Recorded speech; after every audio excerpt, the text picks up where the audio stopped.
Currently, right now, we have several goals that we're looking at. One, of course, is hours of service. We certainly hope there's been that the new rule that comes out will be one that is safer than what the rule that we had was. There's been a lot of legal battles, and clearly, you know, it's not rocket science to understand that the longer somebody drives, the more fatigued they become, and how dangerous that is to themselves and to other people that have to share the highway with them.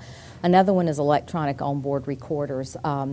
Truck drivers still are allowed to use paper log books, which in this day and time in technology is almost it's difficult to believe that they still use paper logbooks, and we want to see all trucks have electronic onboard recorders that will record all sorts of data, the hours that they're working, speed, conditions of the truck. There's lots of things that this data can be used for. It's similar somewhat to a black box on an airplane if you're trying to make a comparison.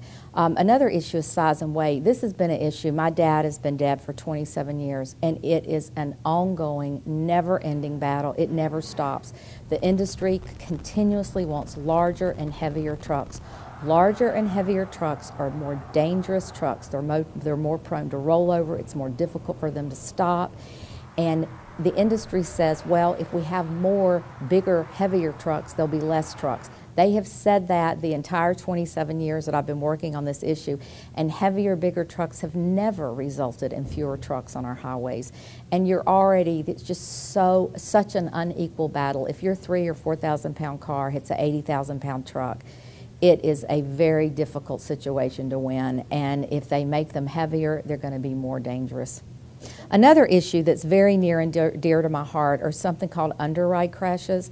When my dad first died, I didn't really know what an underride crash was, and then after he died that way, I thought, oh wow, this is happening a lot. Anytime that they actually put a name to a crash, you know that it's happening a lot. And what underride is where the passenger compartment of a car goes underneath the side or the rear of the trailer. The reason that these crashes are so catastrophic is because really the only thing between you and your upper body and the side of that truck is the windshield. And in the case of rear underride, there is a guard on the rear of a truck, but it's an inadequate guard. It's not energy absorbing, it's not low enough to prevent smaller cars from going under it. So people are having crashes where they're going underneath the rear or the side of the trailer, and they're catastrophic. And other European countries have underride guards. It's something that has been an issue for 27 years that I've been working on it, and the federal government's known it, the industry's known it. We still have never had any kind of standard set for side underride guards, and the rear guard is grossly inadequate. And so that's an issue that we certainly would like to see addressed, and that was the way that my dad died. He hit the side of a trailer, went all the way under it, came out 41 feet on the other side, and died of head injuries, massive head injuries.